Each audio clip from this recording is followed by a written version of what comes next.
ಸಾರಿಗೆ ಸಚಿವರನ್ನೇ ಬಸ್ನಿಂದ ಕೆಳಗಿಳಿಸಿದ conductor. BMTC ಬಸ್ಗಳಲ್ಲಿ ಇದೆಂತ ಪಜಿತಿ ನೋಡಿ. BMTC Bengaluru metropolitan transport corporation ಅಂದ್ರೆ ಬೆಂಗಳೂರು ಮಹಾನಗರ ಸಾರಿಗೆ ಸಂಸ್ಥೆ. ಈ ಬಸ್ಗಳು ಬೆಂಗಳೂರಿನ ನರನಾಡಿ ಅಂದ್ರೆ ತಪ್ಪಾಗಲಾರ್ದು. ಆದ್ರೆ ಬಿಎಂಟಿಸಿ ಬಸ್ಗಳಲ್ಲಿ ಕಂಡಕ್ಟರ್ ಮತ್ತು ಚಾಲಕರ ದುರ್ವರ್ತನೆಗೆ ಕಡಿಮೆ ಏನು ಇಲ್ಲ ಬಿಡಿ. ಇದೆಲ್ಲದರ ಮಧ್ಯೆ ಪ್ರಯಾಣಿಕರ ಜೊತೆ ಕೆಲ ಕಂಡಕ್ಟರ್ಗಳು ನಡೆದುಕೊಳ್ಳೋ ರೀತಿ ಇದೆಯಲ್ಲ, ಅದು ನಿಜಕ್ಕೂ ಹೇಳತಿರೋದು. ಪರಿಸ್ಥಿತಿ ಹೀಗಿರುವಾಗಲೇ ನಿನ್ನೆ ಸಾರಿಗೆ ಸಚಿವರನ್ನೇ ಓರ್ವ ಕಂಡಕ್ಟರ್ ಬಸ್ನಿಂದ ಕೆಳಗಿಳಿಸಿರುವ ಘಟನೆ ಇದೀಗ ದೊಡ್ಡ ಮಟ್ಟದಲ್ಲಿ ಸದ್ದು ಮಾಡ್ತಿದೆ. ಹಾಗಾದ್ರೆ ಏನಿದು ಘಟನೆ ಅಂದ್ರ ಅದನ್ನ ಡೀಟೇಲ್ ಆಗಿ ತೋರಿಸ್ತೇವೆ. ಆದ್ರೆ ಅದಕ್ಕಿಂತ ಮೊದಲು ಹಲೋ ಕನ್ನಡ ಯೂಟ್ಯೂಬ್ ಚಾನಲ್ ಅನ್ನ ಸಬ್ಸ್ಕ್ರೈಬ್ ಮಾಡ್ಕೊಳ್ಳಿ. ಹಾಗೇನೆ ಪಕ್ಕದಲ್ಲಿರೋ ಬೆಲ್ ಬಟನ್ ಅನ್ನು ಪ್ರೆಸ್ ಮಾಡಿ. ನಮಸ್ಕಾರ ಗೆಳೆಯರೇ, ಬೆಂಗಳೂರಿನಲ್ಲಿ ಇರೋ ನಮ್ಮಲ್ಲಿ ಎಷ್ಟೋ ಜನ ಪ್ರತಿದಿನ ಬಿಎಂಟಿಸಿ ಬಸ್ಗಳಲ್ಲಿ ಜರ್ನಿ ಮಾಡ್ತಾನೆ ಇರ್ತೇವೆ. ಬಸ್ ಟೈಮ್ಗೆ ಬರಲ್ಲ, ಬಂದ್ರೆ ಕಾಲಿಡೋಕೆ ಜಾಗ ಇರಲ್ಲ. ಅದರ ಮಧ್ಯೆ ಈ ಚಿಲ್ಲರೆ ಗಲಾಟೆ ಹಬ್ಬಬ್ಬಾ ಪ್ರತಿದಿನ ಒಂದಲ್ಲ ಒಂದು ರಗಳೆ ಇದ್ದೇ ಇರುತ್ತೆ ಅಲ್ವಾ. ಆದ್ರೆ ನಿನ್ನೆ ನಮ್ಮ ಬೆಂಗಳೂರಿನ ಬಿಎಂಟಿಸಿ ಬಸ್ ಒಂದರಲ್ಲಿ one of the most interesting ಮತ್ತು ಸೀನ್ ಉಲ್ಟಾ ಹಾಗೂ ಘಟನೆ ನಡೆದಿದೆ.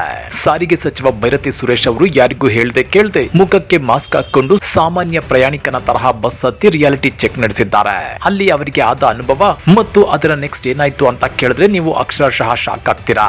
ಇವತ್ತಿನ ವಿಡಿಯೋದಲ್ಲಿ ಆ ಮಜವಾದ ಕತೆ ಹೇಳ್ತೇನೆ, ಸ್ಕಿಪ್ ಮಾಡದೆ ಕೊನೆವರೆಗೂ ನೋಡಿ. ಮ್ಯಾಟ್ರ್ ಏನಪ್ಪಾ ಅಂದ್ರೆ ನಮ್ಮ ಬೆಂಗಳೂರಿನ ಬಿಎಂಟಿಸಿ ವ್ಯವಸ್ಥೆ ಗ್ರೌಂಡ್ ಲೆವೆಲ್ ನಲ್ಲಿ ಹೇಗಿದೆ ಅಂತ ಸ್ವತಃ ಅನುಭವ ಪಡೆದುಕೊಳ್ಳೋಕೆ ಸಚಿವ ಬೈರತಿ ಸುರೇಶ್ ಅವರು ಶನಿವಾರ ಒಂದು ಪ್ಲಾನ್ ಮಾಡಿದ್ರು. ಅಧಿಕಾರಿಗಳಿಗೂ ಇನ್ಫಾರ್ಮೇಶನ್ ಇಲ್ಲ, ಸೆಕ್ಯೂರಿಟಿನೂ ಇಲ್ಲ, ಮುಖಕ್ಕೆ ಮಾಸ್ಕ್ ಧರಿಸಿ ಯಾರ ಕೈಗೂ ಸಿಗಬಾರದು ಅಂತ ಜಯಮಹಲ್ ಮತ್ತು ಹೆಣ್ಣೂರು ಡಿಪೋ ವ್ಯಾಪ್ತಿಯ ಬಸ್ಗಳಲ್ಲಿ ಜರ್ನಿ ಮಾಡಿದ್ದಾರೆ.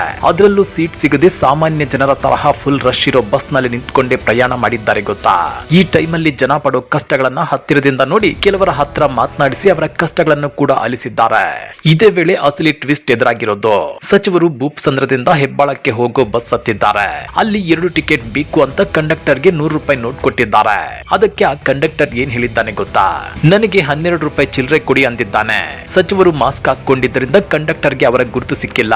ಸಚಿವರು ನನ್ನ ಹತ್ರ ಚಿಲ್ಲರೆ ಇಲ್ಲಪ್ಪ ಅಂದಿದ್ದಕ್ಕೆ ಆ ಕಂಡಕ್ಟರ್ ಫುಲ್ ಆಟಿಟ್ಯೂಡ್ ತೋರಿಸಿ ಹಾಗಾದ್ರೆ ಬಸ್ ನಿಂದ ಕೆಳಗಿಳಿರಿ ಅಂತ ಆರ್ಡರ್ ಮಾಡ್ಬಿಟ್ಟಿದ್ದಾನೆ. ಯೋಚನೆ ಮಾಡಿ, ಪ್ರತಿದಿನ ನಮಗೂ ಹೀಗೆ ತಾನೇ ಆಗೋದು. ಚಿಲ್ಲರೆ ಇಲ್ಲಾಂದ್ರೆ ಎಷ್ಟೋ ಜನರನ್ನ ಬಸ್ ನಿಂದ ಅರ್ಧ ದಾರಿಯಲ್ಲೇ ಇಳಿಸಿದ ಉದಾಹರಣೆ ಇದೆ. ಕೊನೆಗೆ ಸಚಿವರು ಮಾಸ್ಕ್ ತೆಗೆದು ನಾನೇ ಸಾರಿಗೆ ಸಚಿವ ಬೈರತಿ ಸುರೇಶ್ ಅಂತ ಪರಿಚಯ ಮಾಡಿಕೊಂಡಾಗ ಆ ಕಂಡಕ್ಟರ್ ಮುಖ ನೋಡ್ಬೇಕಿತ್ತಣ್ಣ. ಫುಲ್ ಬೆದರಿ ಹೋಗಿ ಕೈ ಮುಗಿದು ಕ್ಷಮೆ ಕೇಳೋಕೆ ಶುರು ಮಾಡಿದ್ದಾನೆ. ಸಚಿವರಿಗೆ ತಮಗಾದ ಅನುಭವದಿಂದ ಒಂದು ವಿಷಯ ಚೆನ್ನಾಗಿ ಅರ್ಥವಾಗಿದೆ. ನನಗೆ ಈ ಗತಿ ಆದ್ರೆ ಇನ್ನ ಪ್ರತಿದಿನ ಓಡಾಡೋ ಸಾಮಾನ್ಯ ಜನರ ಪಾಡೇನು ಅಂತ ಫುಲ್ ಗರಂ ಆಗಿದ್ದಾರೆ.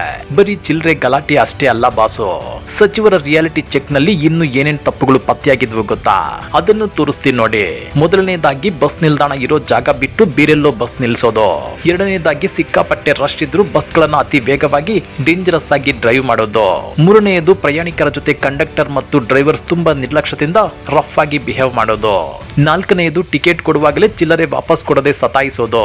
ಇದೆಲ್ಲವನ್ನು ನೋಡಿ ಸಚಿವರು ಸ್ಥಳದಲ್ಲೇ ಅಧಿಕಾರಿಗಳನ್ನ ಕರೆಸಿ ರೂಲ್ಸ್ ಬ್ರೇಕ್ ಮಾಡ್ತಿದ್ದ ಮತ್ತು ಜನರ ಜೊತೆ ಉಡಾಫೆಯಿಂದ ವರ್ತಿಸುತ್ತಿದ್ದ ಆ ಡ್ರೈವರ್ ಮತ್ತು ಕಂಡಕ್ಟರ್ ಇಬ್ಬರನ್ನು ತಕ್ಷಣವೇ ಅಮಾನತು ಮಾಡೋಕೆ ಸ್ಟ್ರಿಕ್ಟ್ ಆಗಿ ಡೈರೆಕ್ಷನ್ ಕೊಟ್ಟಿದ್ದಾರೆ.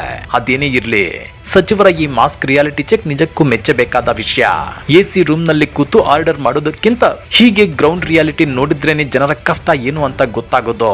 ಇನ್ಮೇಲಾದ್ರೂ ನಮ್ಮ ಬಿಎಂಟಿಸಿ ಸಿಬ್ಬಂದಿ ಜನರಿಗೆ ಗೌರವ ಕೊಟ್ಟು ಚಿಲ್ಲರೆ ನೆಪದಲ್ಲಿ ಬಸ್ ನಿಂದ ಇಳಿಸೋದನ್ನ ಸ್ಟಾಪ್ ಮಾಡ್ತಾರೆ ಅಂತ ನಂಬೋಣ. ನಿಮ್ಗೇನ್ ಅನ್ಸುತ್ತೆ ಫ್ರೆಂಡ್ಸ್? ನಿಮಗೂ ಬಿಎಂಟಿಸಿ ಬಸ್ ನಲ್ಲಿ ಇಂತಹದ್ದೇನಾದ್ರೂ ಕಹಿ ಅನುಭವ ಆಗಿದ್ಯಾ? ನಿಮ್ಮ ಸ್ಟೋರಿನ ಕೆಳಗಡೆ ಕಮೆಂಟ್ ಬಾಕ್ಸ್ ನಲ್ಲಿ ಶೇರ್ ಮಾಡಿ. ವಿಡಿಯೋ ಇಷ್ಟ ಆಗಿದ್ರೆ ಲೈಕ್ ಮಾಡಿ, ನಿಮ್ಮ ಫ್ರೆಂಡ್ಸ್ ಜೊತೆ ಶೇರ್ ಮಾಡಿ. ಇಂತಹದ್ದೇ ಇಂಟ್ರೆಸ್ಟಿಂಗ್ ಕಥೆಗಳಿಗಾಗಿ ನಮ್ಮ ಚಾನಲ್ಗೆ ಸಬ್ಸ್ಕ್ರೈಬ್ ಆಗೋದನ್ನ ಮರಿಬೇಡಿ. ಸಿಗೋಣ ಮುಂದಿನ ವಿಡಿಯೋದಲ್ಲೇ. ಟೇಕ್ ಕೇರ್, ಬಾಯ್.